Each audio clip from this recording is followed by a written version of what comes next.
Bill Henshaw here again with more of my current events videos on YouTube, and a lot of it's with the COVID crap and other things that are going on, as everyone knows, and the lynchings and murders in Minneapolis, Minnesota. This one going to be a short video comparatively, and about especially NASCAR recently banning the stars and bars, from all the races, the Confederate flag. And there's not a reason in the world to do that when you understand what really happened with the war between the states and the events leading up to it. We were the ones on the right side, and I would have been front and center in the Army of Northern Virginia had I lived then, because we're the ones fighting for states' rights and self-government. The Union soldiers, whether they knew it or not, and by the way, the Republican Party was originally known as the National Union Party. We're fighting for nationalism and all the crap we have now coming from Washington, D.C. that controls everything, to the point that a serious argument was made in North Carolina while I was back there on my vacation in that South Carolina jail cell as a political prisoner, that a transgender entity had the right to select its public bathroom because taking a crap in a government-funded bathroom affects interstate commerce. That's the point of absurdity that we've actually reached today. But without states' rights, and here's the big deal, one of them is that you don't have any local control over elected and appointed officials. If we had our states' rights, and most of it goes on at the county level, this is even better, because now not only do we have responsible parties that in theory at least we can meet, discuss with, and ask questions, our right to instruct our representatives, to what the hell you're doing, and if you're wrong and we can show you why, we'd expect you to stop doing it. The result being, if that happens and the conduct continues, they're in serious danger of being indicted for treason to the Constitution. Not me saying it, that's the 9-0 part, the U.S. Supreme Court.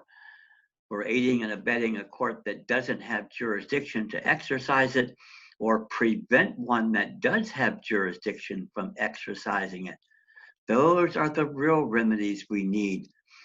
Because you start sending some of these black robe bastards off to jail, for example, or local dumbasses, or maybe more to the point today, law enforcement thugs, and they get sent up there for 15 or 20 years for not only not doing their job, but committing acts of violence while doing it, those of you in Minnesota. That's what changes things more than anything, and quicker than just about anything. An invocation of rights in forums in which they can be invoked and in which we do have redress of grievance. When that happens, we get our Republican form of government back, which we haven't had for 150 years. Are you listening, John Roberts? You bastard, to do your job there to say what the law is, we wouldn't be in this situation. Now, you're not the only guilty parties here, but with that peculiar constitutional obligation, isn't it about time you started doing it? So that's what I'm saying. The stars and bars, I've had great pride in wearing that.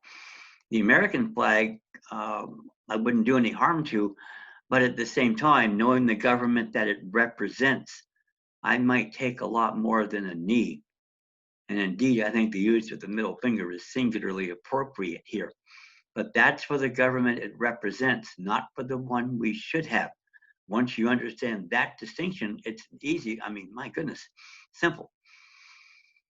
So that said, and I should have said at the outset, by the way, you can get a lot more information about this, and I say it with authority and usually a cappella about the government and how illegal they are. Send me an email, youwinincourt@gmail.com. I'll get you information on my document packets, modestly priced, where you can read those, study them. You won't take 10,000 hours like what I did. I was a slow learner in the old days.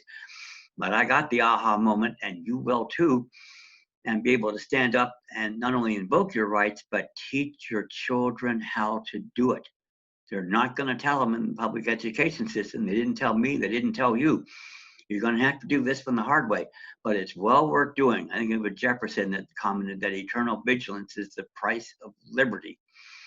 And that's the way it is. If you know, you can stop them. And I've done that in my South Carolina felony case. I've talked about that frequently. First 30 seconds of the first hearing I had, shut them up. Not a word. Dead silence in the entire courtroom. Dumbass didn't say 2 words to me the entire 5 months I was there as a political prisoner, as they didn't have an idea what the hell to do.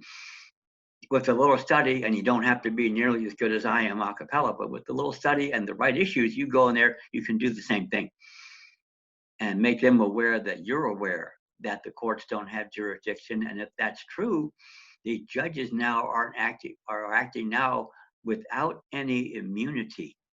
That's what gets their attention. Now they're actually going to go to jail, like it should have been happening for 50 to 60 years here.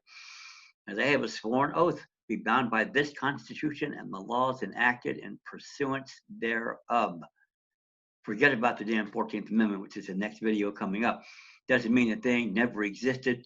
And Jesse Jackson and Al Sharpton, stop using it already and staying in positions of power on the backs of your own people. Damn. That said, like my videos, subscribe, tell your friends, get the word out. We have an unprecedented window of opportunity here to do big damage to these martial law bastards and the New York banksters that are behind all of it. It can be done. If we have a constitution and trial by jury, this is the only nation in history where it's ever been possible to do it, and we can do it. You'll be amazed. Thank you.